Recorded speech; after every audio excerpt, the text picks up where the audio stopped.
Hello guys, welcome back to our YouTube channel we form hand written notes. ठीक है, इसमें हम लोग 7th सेमेस्टर को देख रहे थे, जो कि ऑलरेडी हम लोग इसमें 2 सब्जेक्ट जो था इंस्ट्रूमेंटल मेथड ऑफ एनालिसिस, जो कि यूनिट 1 हम लोग कवर कर चुके हैं। एंड नेक्स्ट जो इसमें सब्जेक्ट था वो नॉवेल ड्रग डिलीवरी सिस्टम था, इसको भी हम लोग कवर कर चुके हैं, जो कि हमारे चैनल पे मिल जाएगा आपको वीडियो। अगर आप वीडियो को नहीं देखे हैं तो प्लीज़ वीडियो को देख के एंड अपना नोट्स बना सकते हैं। ठीक है, रही बात इस वीडियो का, तो इंडस्ट्रियल फार्मेसी आज हम लोग देखेंगे। यूनिट 1 जो होता है हम लोग कवर करेंगे। यूनिट 1 जो होता है इसमें कवर करेंगे, लेकिन 2 पार्ट में हम लोग डालेंगे इसको, ताकि आपको भी आसानी रहे पढ़ने में। ठीक है, जो कि हमारा क्रैश कोर्स ऑलरेडी आपको पता है चल रहा है हमारा।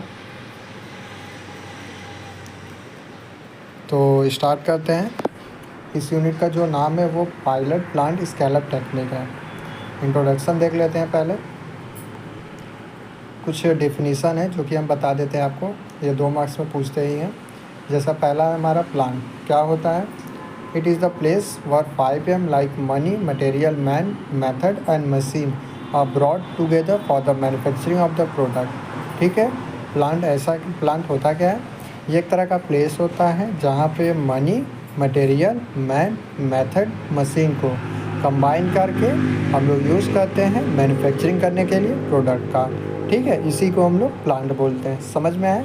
एक तरह का प्लेस होता है जहाँ पे 5M मतलब इसको कंबाइन किया गया है, मनी को, मटेरियल को, मैन को, मेथड को, मशीन को। ठीक है, और किसके लिए किया गया है? मैन्युफैक्चरिंग करने के लिए हमारे प्रोडक्ट को। इसी को हम लोग बोलते हैं प्लांट। नेक्स्ट इसमें डिफिनीसन देख लेते हैं। पायलट प्लांट क्या होता है? It is the part of pharmaceutical industry whereas scale formula is transferred into viable product by development of valuable and practical procedure of manufacturing। बता देते हैं क्या है इसका मतलब। पायलट प्लांट क्या होता है? एक तरह का पार्ट है फार्मास्यूटिकल इंडस्ट्री का, जहाँ पे हम लोग मैन्युफैक्चरिंग करते हैं हमारे प्रोडक्ट का। ठीक है, इसी को हम लोग बोलते हैं पायलट प्लांट। समझ में आया? नेक्स्ट देख लेते हैं डिफिनीसन क्या है। स्केल अप क्या होता है? The art for designing of prototype using the data obtain from pilot plant model. ठीक है, ये एक तरह का आर्ट हम लोग डिजाइनिंग करते हैं।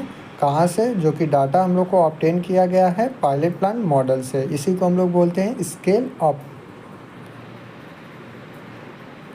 समझ में आ गया?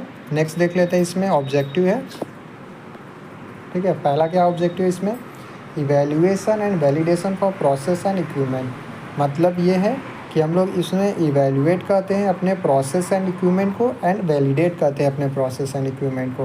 ये हमारा पहला ऑब्जेक्टिव है। दूसरा ऑब्जेक्टिव क्या है? To identify the critical feature of the process. इसमें हम लोग आइडेंटिफाई करते हैं जो भी क्रिटिकल फीचर होते हैं हमारे प्रोसेस को ड्यूरिंग द मैन्युफैक्चरिंग प्रोसेस। ठीक है, तीसरा क्या ऑब्जेक्टिव है? Guideline for production and process control. Guideline हम लोग लाते हैं किसके लिए? प्रोडक्शन के लिए एंड प्रोसेस कंट्रोल करने के लिए, ताकि अच्छे से अच्छे हमारा प्रोडक्शन का जो होता है प्रोडक्ट का वो हो सके। ठीक है, चौथा क्या है इसमें? To provide master manufacturing formula with instruction for manufacturing procedure. यही है, इसमें हम लोग प्रोवाइड करते हैं मास्टर मैन्युफैक्चरिंग, ताकि हम लोग अच्छे से अच्छे जो होते हैं वो मैन्युफैक्चर कर सके प्रोडक्ट को इंडस्ट्रीज़ में। पाँचवा क्या है इसमें? To avoid the scale up problem. जो भी हमारे स्केलअप प्रॉब्लम इसको आ रहे हैं during the manufacturing process of the product, इसको हम लोग अवॉइड कर सकें। ठीक है, नेक्स्ट देख लेते हैं इसमें क्या है। जनरल कंसिडरेशन क्या है? General consideration for pilot plant scale-up में पहला है रिपोर्टिंग रिस्पॉन्सिबिलिटी। पहला इसमें क्या आता है? R&D group with separate stopping. वही है, रिसर्च एंड डेवलपमेंट ग्रुप जो होते हैं वो सेपरेट स्टॉपिंग के साथ होते हैं। The formulator who develop the product can take into the production and can provide the support. ठीक है, जो फॉर्मुलेटर होता है जो कि डेवलप करता है प्रोडक्ट को मैन्युफैक्चरिंग प्रोसीजर में, वो हमारे प्रोडक्शन में इन्वॉल्वमेंट प्ले करता है। नेक्स्ट इसमें जनरल कंसिडरेशन क्या है? Personal requirement. नाम से ही समझ में आ रहा है कि पर्सनल की जो भी रिक्वायरमेंट होती है हमारी मैन्युफैक्चरिंग के दौरान होती है, जो कि हमारे प्रोडक्शन करते हैं प्रोडक्ट का इन मैन्युफैक्चरिंग एरिया। अब इसको देख लेते हैं क्या लिखा है। Scientist with experience in pilot plant operation as well as in actual production area the most prefer. वही है कि जो साइंटिस्ट होते हैं विथ एक्सपीरियंस जो होते हैं वो पायलट प्लांट ऑपरेशन में एज अ एक्चुअल प्रोसीजर को ज़्यादातर प्रेफर करते हैं। एंड ये जो होते हैं वो ट्रेन ऑपरेटर एंड इंजीनियर होते हैं। ठीक है, experience personal in a process control and optimisation. वही है कि जो एक्सपीरियंस पर्सन होगा वो प्रोसेस कंट्रोल एंड ऑप्टिमाइजेशन के लिए प्रोडक्ट का इसका हम लोग यूज़ करते हैं। नेक्स्ट होता है इसमें एडिक्वेट स्टाफ लेवल को फैसिलिटी प्रोवाइड करते हैं 24 घंटा 7 दिन during the manufacturing process of product. समझ में आया? नेक्स्ट देख लेते हैं जनरल कंसिडरेशन क्या है इसमें। Standard pilot plant equipment floor space equipment use should be made portable where as ever possible. वही है जो भी हम लोग इक्विपमेंट को यूज़ कर रहे हैं पायलट प्लांट में वो हमारा क्लीन एंड हाइजेनिक इक्विपमेंट होना चाहिए। ठीक है, फ्री फ्रॉम स्टेलाइजेशन होना चाहिए, पोर्टेबल होना चाहिए, यही बताया गया। Space for cleaning of the equipment should be also provide. वही है जो भी हम लोग इक्विपमेंट का यूज़ कर रहे हैं during the manufacturing process of the product. ठीक है, ये जो होता है इसको स्पेस अलग से इसको स्पेस प्रोवाइड करेंगे ताकि जो इक्विपमेंट को जो क्लीनिंग हो वह रेगुलर पीरियड ऑफ टाइम में हो। एंड उसमें जो स्टेलाइजेशन भी प्रोवाइड करेंगे ताकि ये जो हमारा इक्विपमेंट है वो फ्री रहे हमारे बैक्टीरियल इन्फेक्शन से, ये ताकि एज अ रिज़ल्ट हमको अच्छा से अच्छा प्रोडक्ट दे सके। नेक्स्ट इसमें क्या है जनरल कंसिडरेशन में स्टोरेज एरिया। नाम से ही पता चल रहा है स्टोरेज करना हमारे प्रोडक्ट का आफ्टर द मैन्युफैक्चरिंग। ठीक है, और जो भी हम लोग स्टोरेज एरिया प्रोवाइड करते हैं पायलट प्लांट में वो क्लीन एंड हाइजेनिक इन्वायरमेंट होना चाहिए, फ्री फ्रॉम जो भी बैक्टीरियल इन्फेक्शन है नॉइज़ से ये भी होना चाहिए, प्रॉपर क्लीनिंग होना चाहिए, ये सब प्रोवाइड करेंगे। वही है storage area should be provided for the packaging material. वही है स्टोरेज एरिया हम लोग प्रोवाइड करते हैं पैकेजिंग करने के लिए मटेरियल का जो भी हम लोग मैन्युफैक्चरिंग कर रहे हैं प्रोडक्ट का। Storage area should be clean and hygienic environment for the production. वही है बता चुके हैं आपको स्टोरेज एरिया जो होता है वो क्लीन है, हाइजेनिक इन्वायरमेंट हो जो कि हमारे प्रोडक्शन के लिए होता है। नेक्स्ट देख लेते हैं जनरल कंसिडरेशन रॉ मटेरियल है। Raw material use in small scale production. Raw material जो होता है इंपॉर्टेंट रोल होता है प्रोडक्शन के लिए प्रोडक्ट का। रॉ मटेरियल जो होता है इसको हम लोग SAPN के साथ यूज करके ठीक है प्रोडक्शन करते हैं हम लोग प्रोडक्ट का। एंड ये ज़्यादातर यूज़ करते हैं स्मॉल स्केल प्रोडक्शन के लिए। One purpose responsibility of pilot plant is approval of the raw material. यही है कि जो रिस्पॉन्सिबिलिटी होती है पायलट प्लांट की वो अप्रूवल करते हैं हमारे रॉ मटेरियल की ताकि इसका हम लोग रॉ मटेरियल का यूज़ कर सके प्रोडक्शन करने के लिए इन मैन्युफैक्चरिंग एरिया। नेक्स्ट इसमें क्या है हमारा जनरल कंसिडरेशन इक्विपमेंट है। नाम से ही पता चल रहा है इक्विपमेंट हम लोग यूज़ करते हैं मैन्युफैक्चरिंग के दौरान प्रोडक्ट का। ठीक है, जो भी हम लोग इक्विपमेंट करते हैं वो एक्यूरेट होना चाहिए एंड प्रिसाइज होना चाहिए।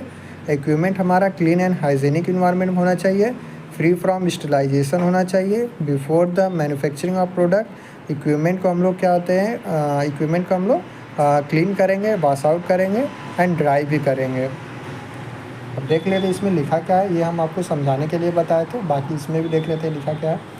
If the equipment is too small the process develop will not scale up. वही है अगर हमारा इक्विपमेंट ज़्यादा छोटा है तो प्रोसेस होता है वो डेवलप अच्छे से नहीं होगा एंड स्केल अप भी नहीं होगा। If the equipment is too big then the wastage of the expensive active ingredient. ठीक है, अगर हमारा इक्विपमेंट ज़्यादा बड़ा है तो वो हमारा जो होता है वो वेस्टेज करेगा, हमारे जो भी एक्टिव इंग्रेडिएंट की जो वेस्ट करते हैं हमारे जो एक्सपेंसिव एक्टिव इंग्रेडिएंट होता है उसका। ठीक है, तो जो भी हम लोग इक्विपमेंट यूज़ करेंगे वो हमारे मीडियम साइज़ होंगे और जो भी रॉ मटेरियल या फिर एक्टिव इंग्रेडिएंट का यूज़ करेंगे इक्विपमेंट में वो उसी के अकॉर्डिंग ही यूज़ करेंगे जितना हम लोग को ज़रूरत रहेगा, वेस्टेज नहीं करना है। ठीक है, जब हम लोग मैन्युफैक्चरिंग कर रहे हैं प्रोडक्ट का। समझ में आया? नेक्स्ट देख लेते हैं जनरल कंसिडरेशन क्या है। Production rate the immediate future market determine the production rate. ठीक है, अगर हम लोग का फ्यूचर मार्केट में देखना है तो प्रोडक्शन रेट को डिटरमाइन करना अच्छा ज़रूरी है, क्योंकि प्रोडक्शन रेट की बात करें हमारा प्रोडक्ट ऐसे एग्जांपल देख लेते हैं। एग्जांपल जैसे हमारा प्रोडक्ट कोई हुआ उसको हम लोग मैन्युफैक्चरिंग जहाँ हो रही है वहाँ पे प्रोड्यूस हो गया, उसके बाद इसको मार्केट में लाएंगे मार्केट में लाएंगे। अगर हमारा प्रोडक्ट अच्छा है, अगर इसका सेल्स अच्छा हुआ तो हमारा प्रोडक्शन रेट भी हमारा अच्छा होगा, क्योंकि एज अ रिज़ल्ट हमारा अगर प्रोडक्ट ज़्यादा से ज़्यादा बिक रहा है तो प्रोडक्शन तो जो प्रोडक्ट की जो कमी होगी, ज़्यादा से ज़्यादा हमारा माल बिक रहा है तो प्रोडक्ट जो हमारा बिक रहा है उसका कमी होगी, तो ज़्यादा से ज़्यादा जो होते हैं वो प्रोडक्शन एरिया में ज़रूरत पड़ेगी इसकी। एंड ज़्यादा से ज़्यादा जो मैन्युफैक्चरर होते हैं वो ज़्यादा से ज़्यादा वो मैन्युफैक्चरिंग करेंगे प्रोडक्ट का, ठीक है। इसके वजह से प्रोडक्शन रेट भी हमारा एज अ रिज़ल्ट इंक्रीज़ भी होगा एंड कंपनी का जो सेल्स रेट है वो भी इंक्रीज़ होगा, ठीक है। समझ में आया। नेक्स्ट देख लेते हैं जनरल कंसिडरेशन। प्रोसेस इवैल्यूएशन क्या है? It is the basic of process validation documentation is to be done, वही है, ठीक है। जो भी हम लोग मैन्युफैक्चरिंग कर लिए प्रोडक्ट का, स्टोरेज कर लिए, क्लीन कर लिए, फिर उसके बाद मैन्युफैक्चरिंग कर लिए, ठीक है, उसमें हम लोग प्रोसेस को इवैल्यूएट करेंगे, ठीक है। मतलब प्रॉपर एक डॉक्यूमेंट बनाएंगे, उसमें लिखेंगे कि हमारा प्रोडक्ट कैसे मैन्युफैक्चर हुआ है, उसका MFG, expiry date, batch number, licence number, सब का डॉक्यूमेंटेशन करेंगे, ठीक है। यही हमारा प्रोसेस इवैल्यूएशन है। नेक्स्ट इसमें क्या है जनरल कंसिडरेशन में? Master manufacturing procedure. Master manufacturing procedure में क्या होता है? यह एक तरह का ऐसा प्रोसीजर होता है जहाँ पे हम लोग मैन्युफैक्चरिंग करते हैं प्रोडक्ट का, वो क्लीन एंड हाइजेनिक इन्वायरमेंट में तो मैन्युफैक्चरिंग करेंगे ही प्रोडक्ट का, लेकिन वो एक्यूरेट मैनर में करेंगे। यही जो होता है हमारा मास्टर मैन्युफैक्चरिंग प्रोसीजर होता है। देख लेते हैं इसमें लिखा क्या है। पहला है ए, और manufacturing procedure should be written by the actual operator, वही है, जो भी हम लोग मैन्युफैक्चरिंग प्रोसीजर जो होता है वो रिटन किया जाता है किसके द्वारा? जो एक्चुअल ऑपरेटर होता है जो कि मैन्युफैक्चरिंग करता है प्रोडक्ट को, उसके द्वारा लिखा जाता है मैन्युफैक्चरिंग प्रोसीजर। नेक्स्ट जो है the various specification like addition rate, mixing time, mixing speed, heating and cooling rate. इसमें बहुत सारे स्पेसिफिकेशन होते हैं, जैसे कि एडिशन रेट कैसा है हमारा, मिक्सिंग टाइम क्या था, मिक्सिंग स्पीड क्या था, हीटिंग कैसा था, कूलिंग रेट कैसा था, ठीक है। ये सब इसमें होता है मास्टर मैन्युफैक्चरिंग प्रोसीजर में। नेक्स्ट देख लेते हैं sorry, product stability and uniformity. Last है general consideration of pilot plant का। देख लेते हैं पहला point, the primary objective of pilot plant is the physical as well as chemical stability of the product. जो हमारा प्राइमरी ऑब्जेक्टिव होता है पायलट प्लांट का, प्रोडक्ट का फिजिकल स्टेबिलिटी भी होना चाहिए हमारे प्रोडक्ट का, केमिकल स्टेबिलिटी भी होनी चाहिए हमारे प्रोडक्ट का। मतलब ये है कि अगर हमारा प्रोडक्ट मैन्युफैक्चरिंग हो गया है तो ये हमारा स्टेबल रहे फिजिकली एज वेल एज से केमिकली, ठीक है। समझ में आया। नेक्स्ट देख लेते हैं इसमें क्या है, the stability studies should be carry out in a finished package as well, ठीक है। जो भी हम लोग स्टेबिलिटी स्टडीज़ जो होते हैं वो कैरी आउट करते हैं finish packaging as well as, वही है स्टेबिलिटी स्टडी कब करते हैं? जब हम लोग का पैकेजिंग जो होता है हमारा प्रोडक्ट का डन हो जाता है तब, ठीक। तो आज के लिए बस इतना ही। Thank you for watching this video, please share and subscribe the channel. And हाँ, अगर आपको इस वीडियो का PDF चाहिए तो आप टेलीग्राम चैनल पे ज्वाइन हो जाइएगा। टेलीग्राम चैनल का नाम जो है हमारा बी फार्म हैंडरिटन नोट्स है, वहाँ से आप ज्वाइन होके आप इस वीडियो का PDF आप वहाँ से ले सकते हैं, ठीक है। तो मिलते हैं नेक्स्ट वीडियो में, तब तक के लिए बाय एंड टेक केयर।